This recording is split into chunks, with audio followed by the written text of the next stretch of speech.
Good day mga ka-sports natin dyan.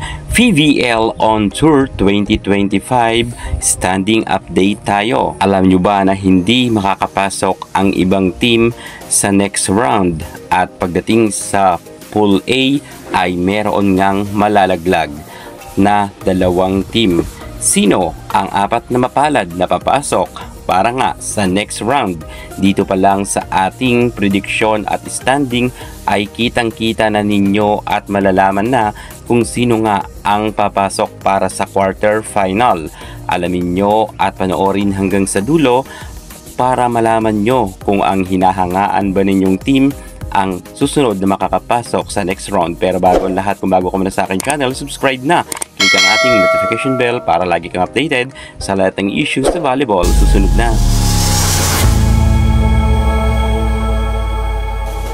VVL on Tour 2025 Full A standing update tayo kung saan nag-aagawan nga sila sa pwesto ng pagkapanalo para hindi nga malaglag sa next round. At alam nyo ba na meron talagang hindi nga mapalad na makakasama nga para sa quarter final. Malakas man ang ibang team pero dito sa ating ipapasilip sa inyo, nakakagulat talaga dahil ang ibang team na mahina, malakas na ngayon at ang ibang team na dating malakas, medyo humina nga sila.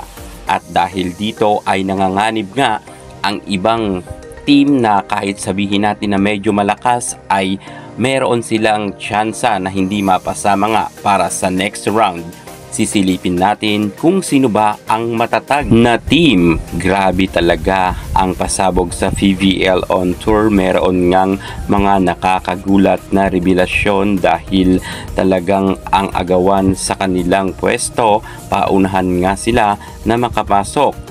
Nangunguna nga ngayon sa Pool A standing na meron ng 2 win and 0 loss. Yes, wala pang talo ang Next Led Chameleons. Bagamat noon ay palagi nga silang nasa laylayan pero hindi na to mangyayari sa kasalukuyan. Paano ba naman tinalo nila ang malakas na team na Petrogas Angels at Choco Mucho?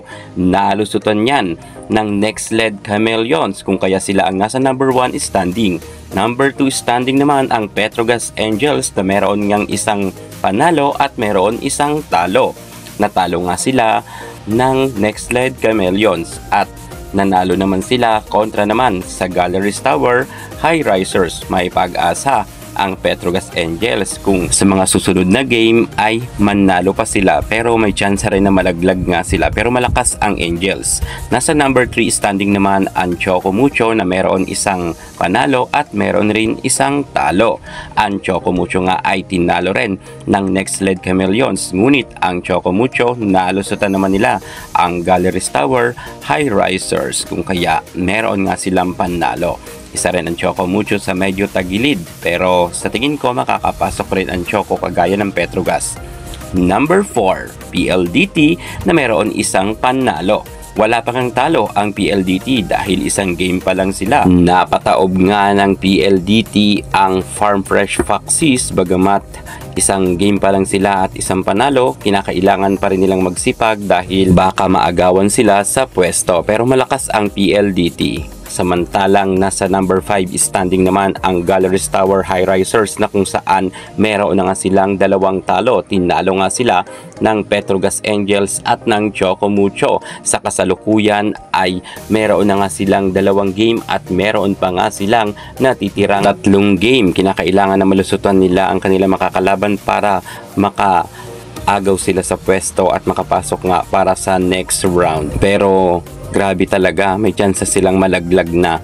At isa pa ang Farm Fresh Foxes na meron na ngang isang talo at wala pa nga silang naipapanalo na laban. Well, kinakailangan talaga magsipag ng Galleries Tower at ng Farm Fresh dahil sila nga ang nanganganib na malaglag dahil same sila na wala pang naipanalong laban kahit isa man lang. Pero syempre nagsisimula pa lang naman ang kanilang laban pero ang bawat game na pagkapanalo ay napaka-importante niyan. Kung kaya kinakailangan gayahin nila ang Next Led Chameleons na talagang matatag kung saan nga ang Petrogas at Choco Mucho tinalo nga ng next sled, kung kaya ang dating nasa laylayan nasa number 1 standing na sa kasalukuyan.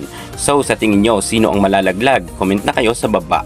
At yan pa lang makikita na ninyo kung sino ang nanganganib na hindi makasama sa next round. Yan muna ang pinaka-latest natin sa mundo ng volleyball. Thank you so much. God bless.